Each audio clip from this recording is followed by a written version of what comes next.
두 번째 과목입니다. 두 번째 과목은요, 심리입니다. 참 이게 사람의 마음을 어떻게 움직여 봐야 될 건가. 그 다음에 교육을 시키면 잘 되겠죠. 그래서 우리 교육이 잘 되는 이유는 순수해야만 교육이 잘 됩니다. 순수해야만이 잘 먹혀 들어가지. 그래서 이건 몇 번부터? 21번부터 40번까지예요. 어쩌면 재미있을 수도 있고, 근데 강의 들을 때는 재미가 상당히 있는데, 진짜 좀 어려운 파트기도 해요. 그럼 보자고. 21번째. 인간이요. 사람은 지각 과정에서, 그냥 순서대로 가는 과정에서 자극어 정보를 조직화한대요. 이렇게 이렇게 모으나 봐요. 조직이 되도록. 조직하는 과정을 거치게 되는데, 시각입니다. 눈으로 보는 걸, 정보를 조직하여 의미하는 걸 뭐라고 하면, 사실 이걸 가지고, 이 법칙은요, 시각 정보를 조직하는 것 한마디. 이거는 뭐냐 하면, 군화의 법칙이라 그래, 군화. 우리 군화 있잖아, 워카. 워카 끈 끼는 거, 이거. 워카 끈, 요렇게. 이게 되죠, 워카 끈. 신발 끈 끌 때, 그래서 군화잖아. 그걸 가지고 우리는 군화, 워카 법칙이에요. 또 이걸 가지고 게스탈트 법칙이라 그래. 이걸 가지고 우리는 뭐냐 하면 바로 조직화를 의미하는 용어가 게슈탈트입니다, 게슈탈트. 그래서 게슈탈트는 모양, 형태라는 뜻으로 독일의 심리학자 멤베르트 하이머가 처음으로 제기한 원리예요. 그래서 사물을 볼 때 무리를 지어서 보려는 시각적 심리를 뜻하며 관련이 있는 요소끼리 통합된 것을 지각된다는 점에서 이걸 가지고 우리는 군화의 법칙이라 그렇게 이야기하고 있습니다. 그래서 이거는 게슈탈트의 법칙이 뭐냐 그럼 다른 말을 하면 군화의 법칙이다. 이렇게 이야기하면 되겠습니다. 그 다음요 22번째로 가겠습니다. 22번째는요 다음에서 설명한 리더십의 유형입니다. 우리 리더라는 것은 뭐라 그래요? 우리가 뽑은 사람이잖아. 대통령 우리 리더입니다. 국회의원 우리 리더예요. 가압완수 뭘 시켜놓으면 완수 잘한대요. 가압완수와 인간관계 모두에서 최대한의 노력을 기울이는 리더십이 뭐냐 그럼 이거죠. 일도 잘하고 사람관계도 잘 맺고 이런 사람을 가지고 우리는 모든 것이 끝에서 끝까지 잘하는 여기 이런 걸 가지고 우리는 갈리 그리드 이론이 있죠. 이걸 가지고 우리는 이상형이라고 그래요. 이상형. 또 이걸 가지고 우리는 구구형이라고 그래요. 바로 이거죠. 이상형 리더십. 그럼 우리는 어떻게 남녀 간에도 야 정말 저분이 나의 이상형이다 이렇게 얘기하잖아. 그게 바로 이상이죠. 보겠습니다. 그러면 그림도 내가 상세히 갖다 놨으니까 한번 보자고. 어떤 내용이가 있는지. 보니까 이래다 있잖아. 야 갈리 격자. 그래서 갈리 그리드라 그래. 그리드란 말은 자체가 뭐냐 그러면 격자라는 말이 격자. 갈리 격자 모형이는 블레이크와 모튼의 조직 구성원의 기본적인 관심을 업적에 대한 관심과 인간에 대한 관심을 두 가지에 두어서 관리 스타일을 측정하는 바로 그리드 이론을 전개하는데 X축과 이게 X축이죠. X축. 그 다음에 이게 Y축이에요. Y축은 1에서 9까지 점으로 구분하여 1을 관심의 최저, 9를 관심의 최고로 나타내는데 각 점을 중심으로 직선을 서로 직교시켜 합계하니까 9개 곱하기 9개는 얼마? 81개의 격자도를 만들었습니다. 그래서 이걸 뭐냐 하면 1.1이라는 것은 우리가 이론적인 1.1이라는 것은 여기 바로 뭐라 그래요? 사실 1도 하기 싫어요. 그냥. 그 다음에 인간관계도 맺을 필요 없어. 이거 아무것도 안 하는 거죠. 오로지 이렇게 하면 5는 어떻게 해? 1도 잘하고 또 뭐를 잘해? 그냥 사람관계도 잘하는 게 아니고 중간형이죠. 중간형. 이걸 가지고 우리는 물에 물 탄 듯 술에 술 탄 듯. 바로 이상형은 뭐예요? 여기잖아. 1도 잘하고 또 뭐를 잘해? 생산도 잘하고 인간관계도 좋고 그래서 이런 걸 우리는 이상형이라 그런다. 이렇게 기억하시면 되겠습니다. 그 다음에요. 23번째를 한번 보겠습니다. 23번은요. 집단역학입니다. 집단역학의 소시오메트리에 대한 설명으로 좀 틀린 것이네요. 그럼 다시 말하면 맞는 것을 찾는 게 아니고 이건 틀린 것을 내게 찾으면 되겠죠. 이 소시오메트리 분석을 위해 소시오그램이 작성됩니다. 둘째, 소시오메트리에서는요, 상호작용에 대한 전략적인 분석이 가능해요. 여기도 석이라 그러는데 이거는 사실 어떻게 전략적 분석이 가능하고요. 소시오메트리는 집단 구성원들 간의 공식적인 관계보다는 비공식적 관계를 파악하기 위한 거예요. 누구도 모르게 비밀리에 하는 거예요. 파악하기 위한 방법이고요. 넷째, 소시오그램은요, 집단 구성원들 간의 선호 또는 거부 혹은 무관심의 관계를 기호로 표현하지만 이를 통해 다양한 집단 내 비공식적 관계에 대한 역학관계를 파악할 수 없다? 아니죠. 파악할 수 있다가 돼야 되죠. 이놈이 틀렸어요. 답은 4번이 되겠습니다. 그래서 이 소시오메트리라는 것은요, 비공식적 집단 인간관계 양식이에요, 사실은. 그래서 집단의 구조를 밝혀내는 집단에서 개인 간의 인기와 그 정도, 지위 또는 좋아하는 정도, 좋아하고 싫어하는 정도, 하위 집단의 구성 여부 형태, 집단의 충성도, 집단의 응집력 등을 연구조사의 행동 지도의 자료를 삼는 것을 우리는 말하는데, 작업 부서의 교우 관계를 우리는 어떻게 그림으로 나타내는 걸 가지고 우리는 소시오그램이라고 합니다. 24번째입니다. 정말 좋죠. 생체 리듬, 바이오 리듬이 바이오. 생체 아닙니까? 리듬 움직이잖아. 살아있다 안 하는 그 종류에 해당하지 않는 것. 우리는 BC 2400년 전에 의사의 아버지가 누구죠? 바로 히포크라테스잖아. 히포크라테스가 이걸 만든 것이 우리 바이오 리듬. 아직도 쓰죠. 그 생체 리듬의 종류는 P, 육체적 리듬, S, 감정적 리듬, I, 지성적 리듬, PSI. 그래서 이거 가지고 우리는 PSI 리듬이라 그러도 하는 거. 이건 없죠. 크리티컬. 있다 없다 없죠. 그럼 답은 1번이네요. 그럼 생체 리듬을 조금 더 공부하면 이걸 가지고 인간의 생리적 주기 또는 리듬을 가지고 생체 리듬이라고 하죠. 그래서 신체, 이걸 가지고 육체라 그래도 괜찮아요. 감성 또는 지성의 머리 글자를 따서 PSI 학설이라고, 학회도 PSI 학회가 있습니다. 세 개의 PSI, 세 개의 서로 다른 리듬, 안정기와 불안정기 나타나는 이걸 가지고 우리는 뭐 이렇게 오선을 그러니까 이걸 가지고 우리는 사인 곡선을 그려 나가는데, 플러스 리듬에서 마이너스 리듬 또는 마이너스 리듬에서 플러스 리듬 변하는 저 부분을 0 또는 뭐라 그런다? 위험이라고 그래. 이 위험이는 한 달에 며칠? 6일 정도 일어나는 겁니다. 그래서 우리는 바이오리듬 종류는 지성, 감성, 바로 육체적 이렇게 세 가지로 구분할 수 있어요.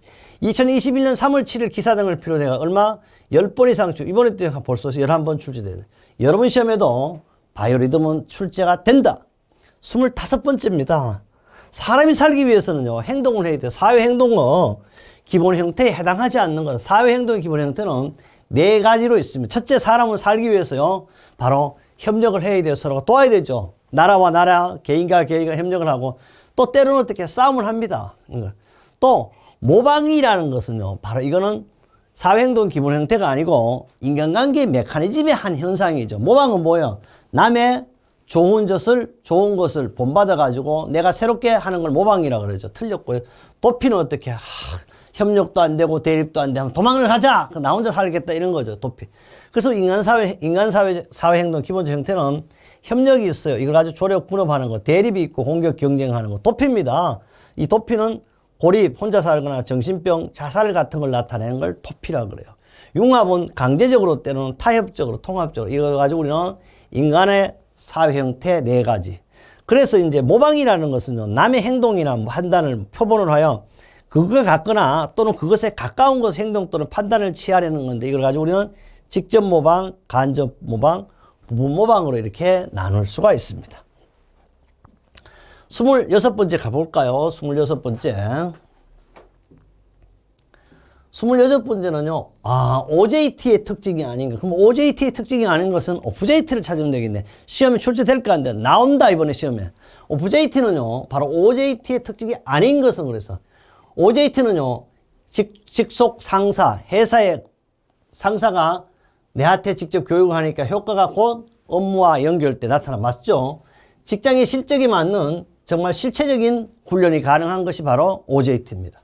다수의 근로자에게 조직적 훈련이 가능하다. 이건 누구일까요? 이거는 바로 OJT가 아닌 OVJT죠. OVJT. 왜 많은 사람을 모아가 조직적. 지금요, 2022년 1월 27일부터 중대재해처벌법이 생겨가지고 각 기업마다 지금 안전교육을 많이 받고 있습니다. 그러나 사고는 나는데요. 그래도 교육을 하는 업체가 있는 건 반면 교육을 전혀 안 하는 업체도 있더라고. 그래서 내가 중대재해처벌법 만들면 뭐 하냐고. 중요한 것은 그게 기본이 돼야 된다. 그래서 사실 우리는 건설안전기사 자격증 딴 것만으로도 어떻게 여러분에게 때로는 안전을 해야 되고 위안이 생길 수도 있습니다. 그래서 나는 건설안전기사가 우리 모든 사람이 대한민국 4,500만 또는 5,200만이라고 하잖아요. 모두가 가졌으면 좋겠습니다. 그 다음에 답은 3번이에요. 교육을 통한 훈련 효과에 의해 상호 신뢰 이해도가 높아져. 이것도 역시 OJT입니다. 그러면 OJT와 OVJT를 한마디로 구분한다면 OJT는 직속 상사가 회사 상사가 우리 회사에 맞는 내용을 몇 분 조그마하게 모아놓고 교육하는 거. OVJT는 외부 강사를 모셔다가 전체 일도 올스톱 시켜놓고 교육하는 방법을 가지고 우리는 OVJT라고 합니다. 그래서 OJT는 개개인에게 적절한 지도 훈련이 가능합니다. 또 직장의 실적에 맞고 구체적이고 실제적 훈련도 가능합니다. 즉시 업무에 연결되는 관계로 몸과 관련이 있습니다. 훈련에 필요한 업무의 계속성이 끊어지지도 않습니다. 효과가 곧 업무에 나타나며 훈련의 좋고 나쁨에 따라 개선도 쉽습니다. 훈련 효과를 보고 상호 신뢰 이해도가 높아지는 것이 가능한 것이 바로 OJT입니다.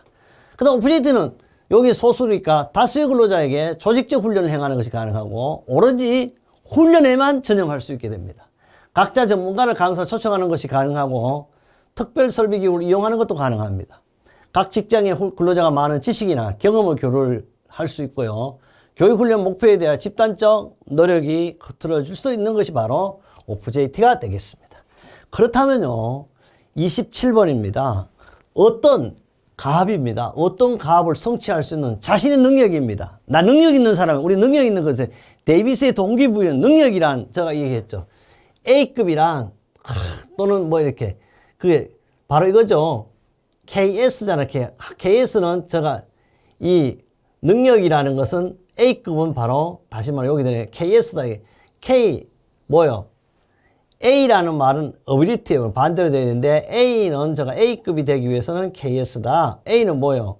ability, 능력이죠. 이 능력은 knowledge 곱하기 뭐요? 스킬, 기능입니다. 능력이 있다는 것은 지식도 있어야 되겠지만 스킬, 기능이 있어야 된다. 이런 걸 말하죠. 여기는 뭐냐 하면 어떤 값을 성취할 수 있는 자신 능력을 스스로의 나 괜찮고 나 모든 걸 잘할 수 이거 가지고 스스로의 믿음을 가지고는 자기의 효능감 이를 말하죠. 이걸 자기 효능. 그 보면 자기 효능감이라는 것은 어떤 값을 성취할 자신의 능력에 대한 나 자신의 믿음이에요. 믿음.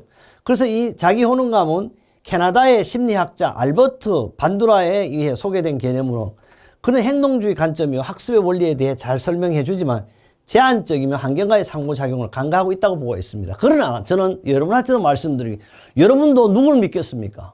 여러분 자신을 믿으라고. 그럼 오르지 가면 소크라테스가 너 자신을 알라 그랬는데요.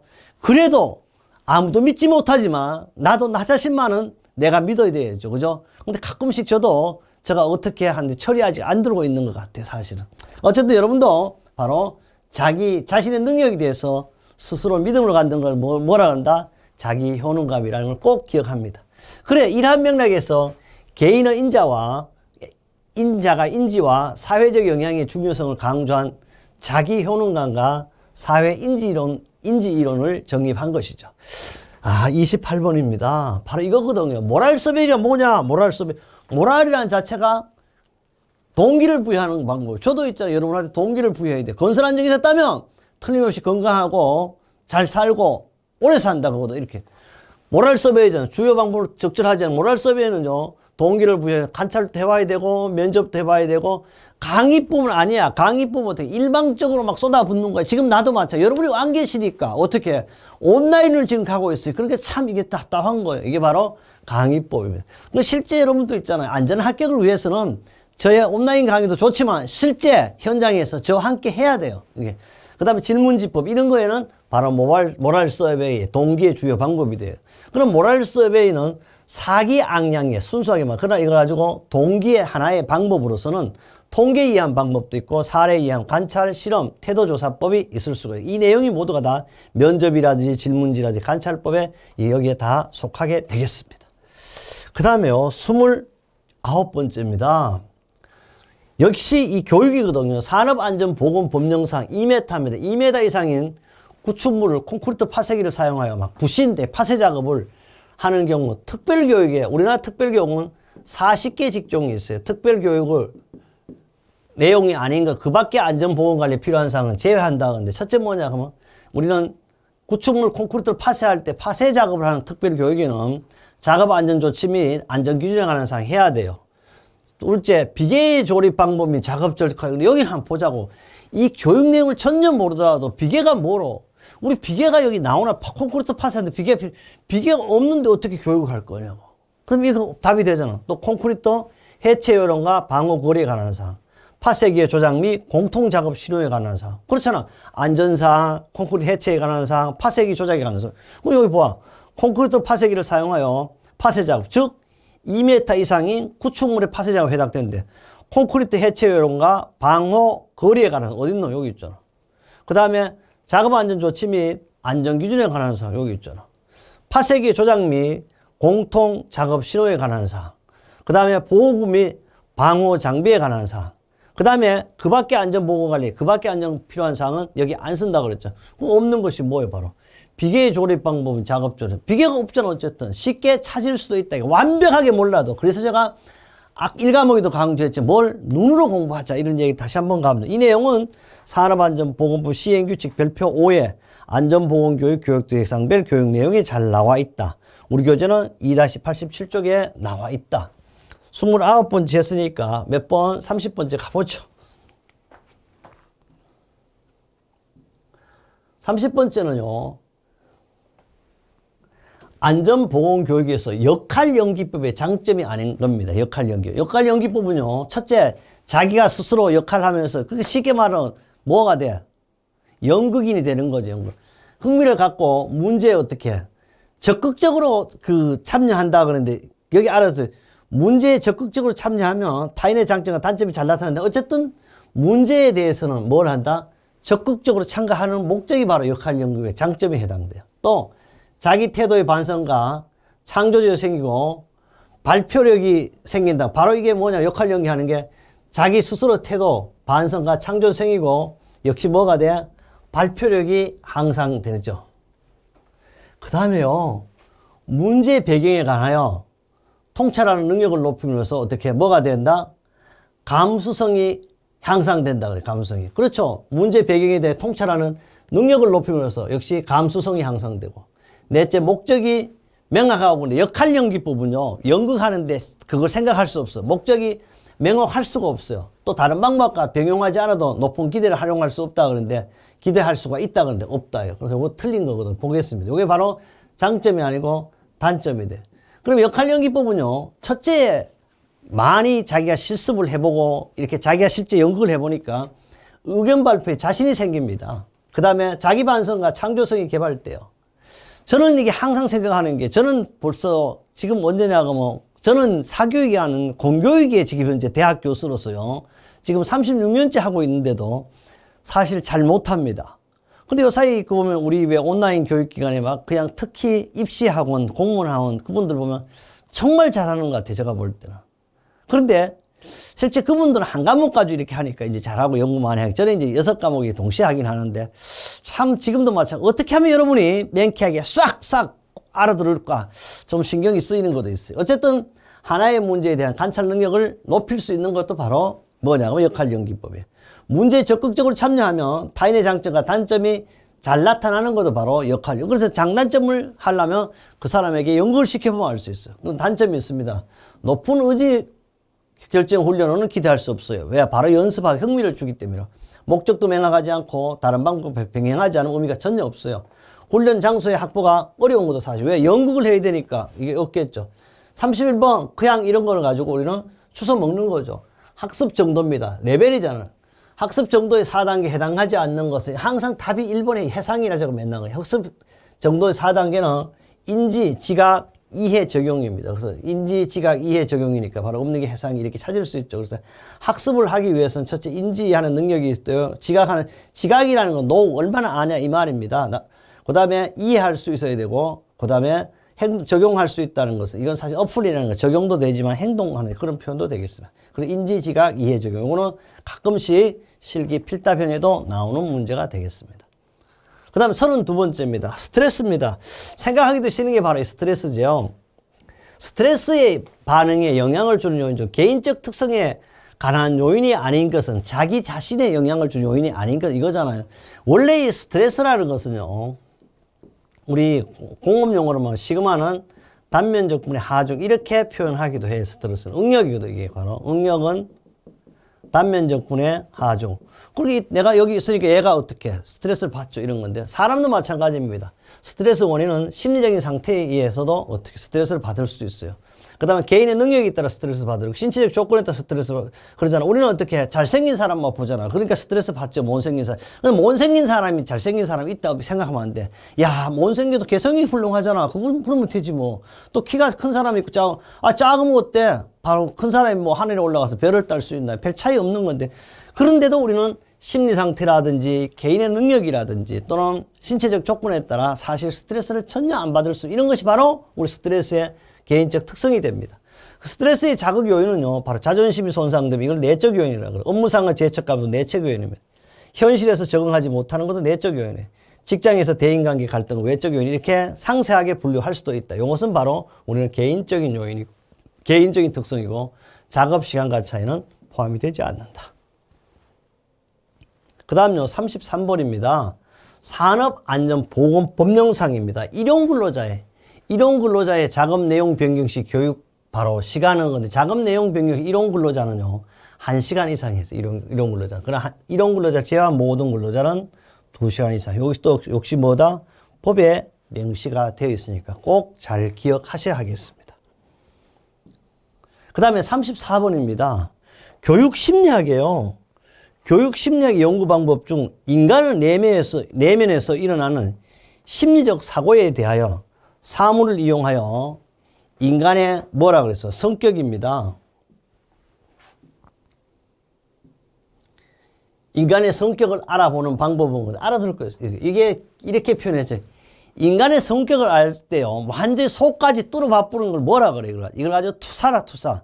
속에 다 보이는 거예요. 투시의 눈을 가지고 이런 걸 말해요. 이걸 가지고 우리는 투사법이라고 그래요. 보기에서 투사를 가지고 다른 말 투출이라고 그래요. 프로젝션이라고 그러죠. 완전 속에 확 다 봐버리기 때문에. 자기 속에 억압된 것을 다른 사람이 할 것으로 생각하는 것도 이것도 한 예가 메커니즘 될지만 이거는 안 되면 조상탄 서투른 무당이 장구 탓을 나타내는 것도 이 투사에 속하지만 면접할 때는 바로 그 사람 내면의 세계까지 모든 걸 알아내는 걸 가지고 우리는 투사라 이렇게 얘기합니다. 35번째입니다. 안전교육은요 3단계 뭐 1단계 뭐 1단계는 지식교육이잖아. 2단계 기능교육이야. 3단계 뭐요? 태도교육이. 이 중에 가장 중요한 교육이 뭐다? 바로 태도교육이에요.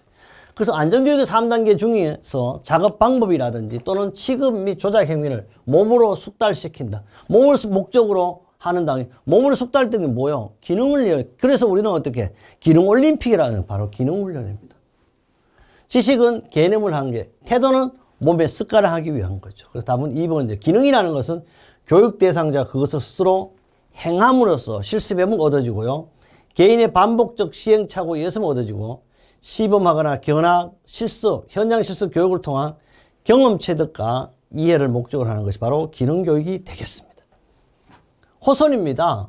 우리는 호손의 연구는 되게 많이 하죠. 아무리 돈 많이 주고 이런 것보다는 인간관계가 가장 중요하다는 것, 사람을 사람으로 대접하는 거예요. 바로 호손의 연구에 대한 설명, 옳은 것은 맞는 것은 소비자들이 효과 영향을 미치는 광고 전략 기업 이런 걸 안 했어요. 얘는 시간 동작 연구를 통해서 이거는 뭐요?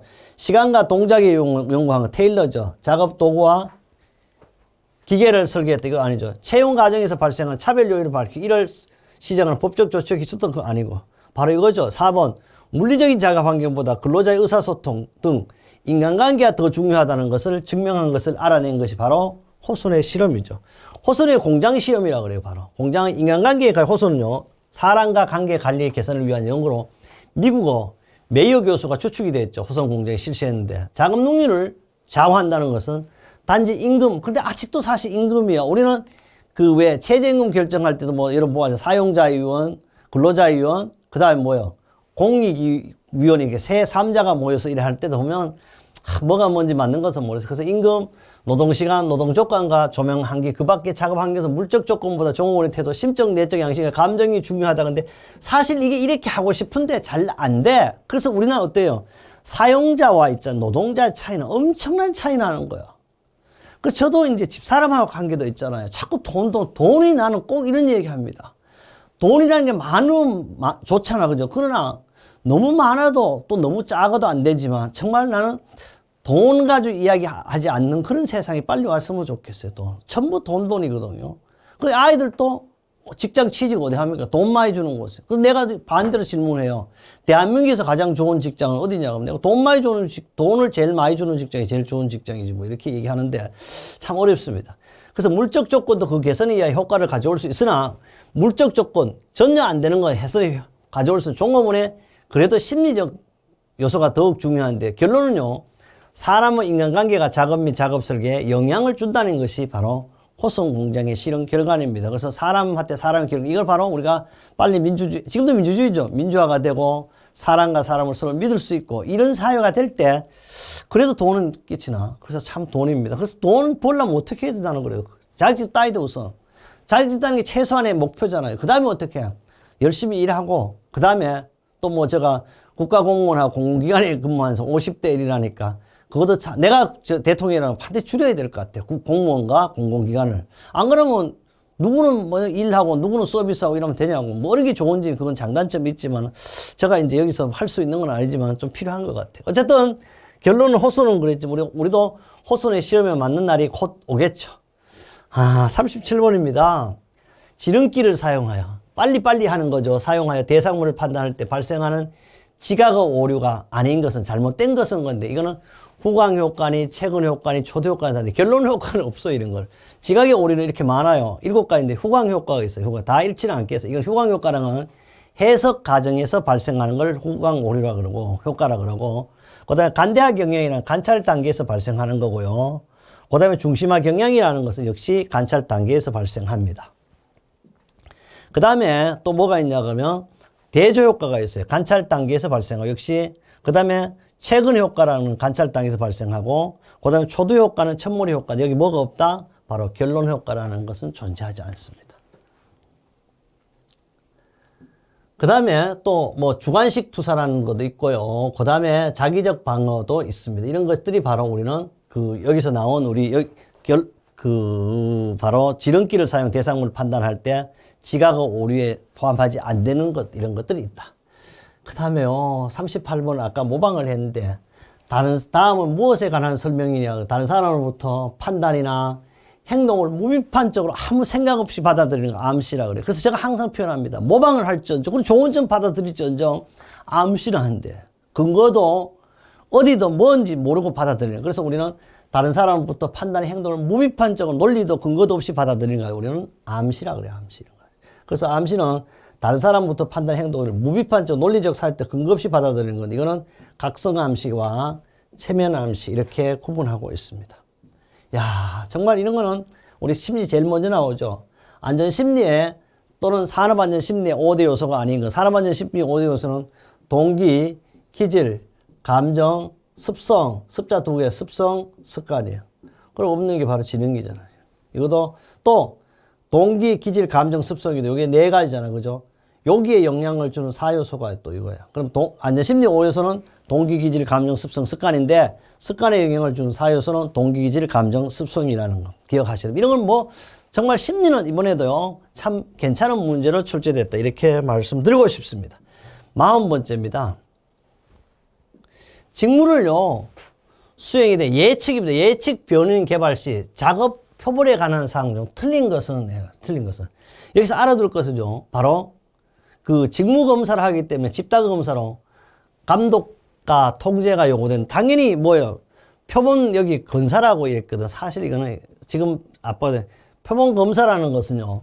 실제적인 업무상은 동일한 축소 업무를 개발하고 그 상황에서 누구한테는 피검사자면 피교육자라죠. 여러분 피검사. 그럼 저는 교육자 여러분 피교육자라 그래요. 피검사자에게 요구되는 실제적인 직무 수행 평가예요. 또 기계를 다루는 직무라든지 사물, 조장, 노동자에게 매우 효과적입니다. 그리고 여기서 알아둘 것은 훈련생보다 경력직 선발에 적합한 거예요. 또 미래보다는요. 현재 능력을 평가해요. 그래서 다른 말 하면 미래 잠재 평가가 아닙니다. 현재 능력. 그래서 시간 비용이 어떻게 이게 많이 소모되는 것이 가장 큰 단점이에요. 그럼 여기서 보면 작업 표본에 대한 설명 틀린 것은 해요. 첫째로 여기 보면 집단 검사라고 그래요. 집단. 여기 보면 실제 업무상과 동일한 축소 업무상을 개발하고 그 사람 피검사자에게 하는 건 이거는 뭐냐 그러면 바로 이거는 집단 검사라보다는요. 개인적인 이 검사에 속하는 거죠. 또 훈련생 선발에 경력직 선발에 이거는 바로 여기 있죠. 경력직 선발에 적합한 방법이에요. 또 이건 사실 단점이에요. 시간과 비용이 어떻게 많이 소모되는 것이 바로 단점이에요. 주로 기계를 다루는 직무에 매우 어떻다? 바로 효과적입니다. 그래서 기계를 다루는 직무나 사물 또는 조작 노동의 가장 효과점. 이런 문제는 처음 이렇게 출제됐다는 걸 기억하시고 여러분 시험에도 나올 수 있는 그런 문제가 되겠습니다. 그 다음에요, 이제 다음 과목이 세 번째 과목이에요. 바로 뭐냐 하면 인간공학 및 시스템 안전공학입니다. 바로 요거는 사람에 대한 거, 또 공학은 사실 기계에 대한 거예요. 요건 시스템 안전. 여러분 뭐 요사이도 북한이 난리 났다고 그러죠. 뭘 쏴? ICBM. 이런 얘기도 이루어지는 것이 바로 시스템 안전공학이에요. 그래요. 다음 강의에서는요, 세 번째 과목입니다. 인간공학 및 시스템 안전공학에서도 여러분의 만점 합격을 위한 강의를 계속 하겠습니다.